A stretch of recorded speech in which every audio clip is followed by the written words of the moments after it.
Paulo Gonet Branco, procurador-geral da República, rebateu as defesas de Jair Bolsonaro e reiterou a denúncia pelo plano de golpe. Em um documento extremamente técnico, Paulo Gonet Branco rebate ponto por ponto os argumentos da defesa de Jair Bolsonaro. E eu vou chamar a Luísa Martins, que conseguiu esse documento e que está lendo com lupa neste momento. Luísa, seja bem-vinda ao Bastidores CNN. Conta pra gente quais são os argumentos rebatidos por Paulo Gonet Branco. Vamos lá, Uribe, Tainá, boa tarde para vocês, todos que estão conosco hoje aqui no Bastidores. Então, documento que acabou de ser protocolado pela Procuradoria-Geral da República, junto ao Supremo Tribunal Federal, rebatendo, então, as contestações que foram feitas pelas defesas dos acusados pela tentativa de golpe de Estado. Paulo Gonet, ele faz, em um documento de 24 páginas, ponto a ponto, rebatendo ali, faz um ponto a ponto, rebatendo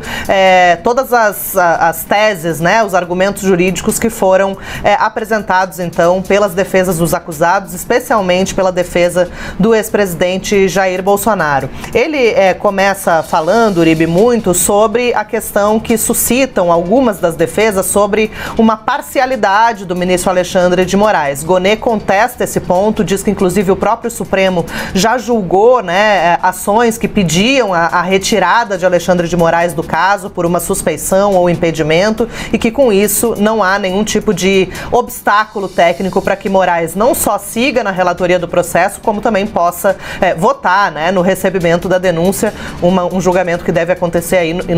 entre o fim do mês de março e início do mês de abril.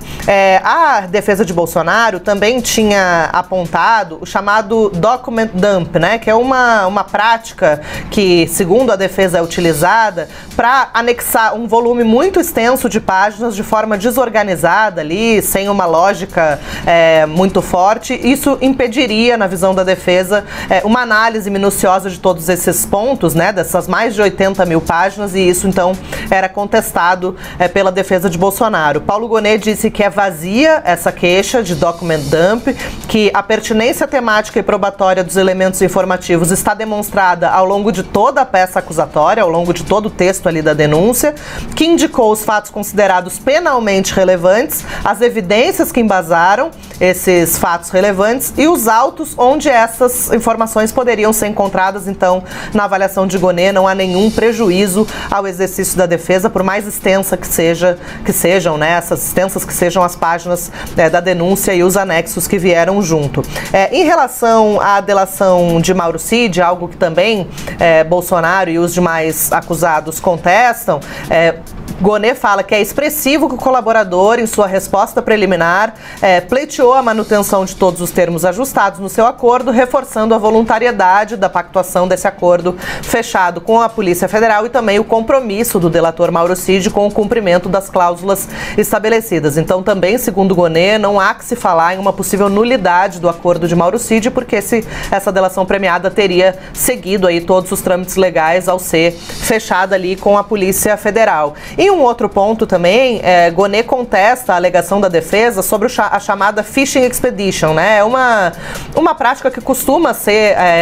levantada pelas defesas, inclusive foi levantada na época da Lava Jato com a equipe jurídica ali do presidente Lula, na época investigado nas operações, que é quando há uma crítica de que os investigadores escolhem primeiramente um alvo, escolhem previamente esse alvo e aí saem procurando provas aleatórias, né, para tentar comprovar, achar algo em relação a essa pessoa previamente escolhida. Segundo Gonet, isso não aconteceu. Ele até fala, aqui eu peguei aqui o trechinho, só para falar direitinho aqui, que ele fala que todas essas apurações que foram feitas, né, todas as provas que foram achadas, que tiveram participação tanto da Polícia Federal quanto da própria Procuradoria-Geral da República, não pode ser confundida, né, o encontro fortuito de provas não pode ser confundido com a chamada Fishing Expedition. Então ele também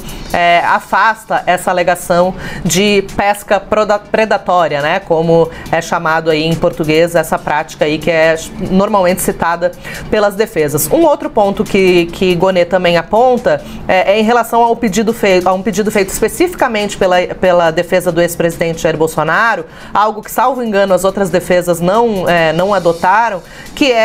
foi um pedido para que fosse aplicada a figura do juiz de garantias nesse processo. A avaliação da defesa é de que Moraes, como participou como juiz instrutor de todo esse processo, inclusive questionando ali Mauro Cid quando ele foi convocado ali pelo STF para prestar esclarecimentos a respeito de algumas inconsistências que haviam sido apontadas pela Polícia Federal, na avaliação da defesa, por causa disso, Moraes não poderia julgar o caso, né? Deveria ficar com um outro magistrado. E Gonê também questionou isso, dizendo que a figura do juiz de garantias não é válida, segundo a legislação, para casos cuja origem tenha sido o próprio Supremo Tribunal Federal. Então, esse caso do golpe de Estado não foi um caso que veio das instâncias inferiores, que teve uma condenação em primeira instância, depois em segunda, e aí subiu para o STF. Ela é originária do STF, já teve início no STF, por isso ela fica de fora das hipóteses em que pode ser aplicada a figura do juiz de garantias. Então ele faz toda ele contesta as contestações das defesas, Tainá e Uribe, e por fim é bem curto e grosso ali no final e fala: a manifestação é pelo recebimento da denúncia. Então ele reforça os argumentos que foram apresentados naquela denúncia apresentada algumas semanas atrás e pede então formalmente para que o Supremo julgue a denúncia procedente e torne réus o ex-presidente Jair Bolsonaro, Walter Braga Neto e os demais investigados nesse primeiro núcleo que é considerado o núcleo crucial da organização criminosa.